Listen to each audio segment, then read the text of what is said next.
Hello, അപ്പോൾ ഇതാ നല്ലൊരു അടിപൊളി മുട്ട കുറുമ റെസിപ്പി ആയിട്ടാണ് വന്നിട്ടുള്ളത്. നല്ല ടേസ്റ്റുള്ള ഒരു മുട്ട കുറുമയാണ്. എന്നാൽ വളരെ സിമ്പിളായിട്ട് നമുക്ക് തയ്യാറാക്കി എടുക്കാം.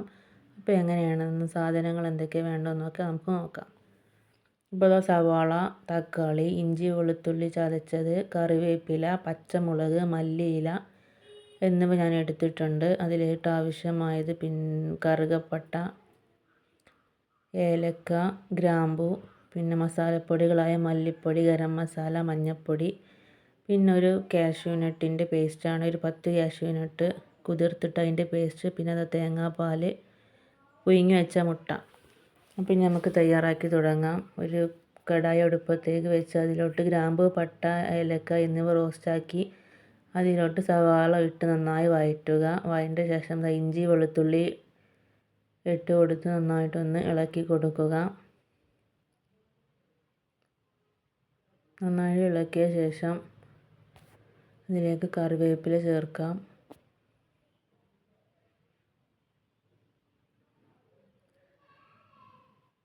അങ്ങനെ കറിവേപ്പിലയും ചേർത്ത് നന്നായിട്ട് സവാള ഒന്ന് വഴണ്ട് കിട്ടണം.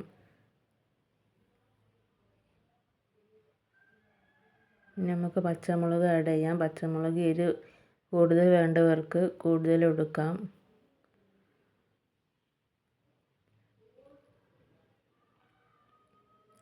സവാളയൊക്കെ നന്നായി വഴണ്ട് വന്നിട്ടുണ്ട്. അപ്പോൾ ഇനി നമുക്ക് അതിലോട്ട് മസാലപ്പൊടികൾ ചേർക്കണം.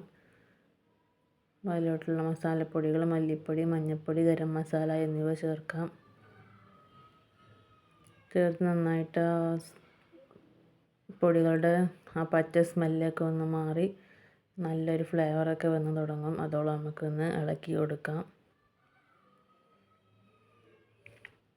അപ്പോൾ അതിൻ്റെ ആ സ്മെല്ലൊക്കെ മാറി നല്ലൊരു സ്മെല്ലായി വന്നിട്ടുണ്ട്.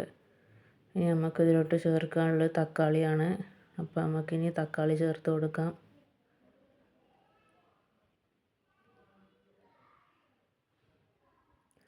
അങ്ങനെ തക്കാളിയും ചേർത്ത് നന്നായിട്ട് ഇളക്കി കൊടുക്കണം. ഇനി ഇതെല്ലാം നല്ലോണം വെന്ത് കുഴഞ്ഞ് കിട്ടണം. അതിനു വേണ്ടി നമുക്കൊന്ന് അടച്ചു വെച്ച് വേവിച്ചെടുക്കാം. സവാള നന്നായി വഴണ്ടാലാണ് കറിക്ക് ടേസ്റ്റ് ഉണ്ടാവുള്ളൂ. അങ്ങനെ അത് അടച്ചു വെച്ച് നന്നായി വേവിച്ച് കുഴഞ്ഞിട്ടുണ്ട്. അതിലോട്ട് നമുക്ക് തേങ്ങാപ്പാൽ ആഡ് ചെയ്യാം. തേങ്ങാപ്പാൽ ആഡ് ചെയ്ത് നന്നായിട്ടൊന്ന് മിക്സാക്കി കൊടുക്കാം. തേങ്ങാപ്പാൽ ആഡ് ചെയ്ത് അതൊന്ന് ചൂടായി തുടങ്ങി നമുക്ക് കുറച്ച് മല്ലിയില ചേർത്ത് കൊടുക്കാം. തേങ്ങാപ്പാൽ അത്യാവശ്യം തിളച്ച് തുടങ്ങിയിട്ടുണ്ട്. അപ്പോൾ നമുക്ക് നേരത്തെ അരച്ച് വെച്ച ആ കാഷ്യൂനട്ട് പേസ്റ്റ് ചേർക്കാം. ഒരു 10 കാഷ്യൂനട്ട് കുതിർത്തെടുത്തതിൻ്റെ പേസ്റ്റാണ്. നന്നായി തിളച്ചതിലോട്ട് നമുക്ക് നേരത്തെ ബോയിൽ ചെയ്ത് വെച്ച മുട്ട ചേർത്ത് കൊടുക്കാം. അങ്ങനെ നമ്മൾ അടിപൊളി മുട്ടക്കറി ഇവിടെ റെഡി ആയിട്ടുണ്ട്. എല്ലാവരും ട്രൈ ചെയ്യണം. സബ്സ്ക്രൈബ് ചെയ്യാത്തവരൊക്കെ ഒന്ന് സബ്സ്ക്രൈബ് ചെയ്യണം. അപ്പോൾ ഓക്കെ, താങ്ക്സ് ഫോർ വാച്ചിങ്.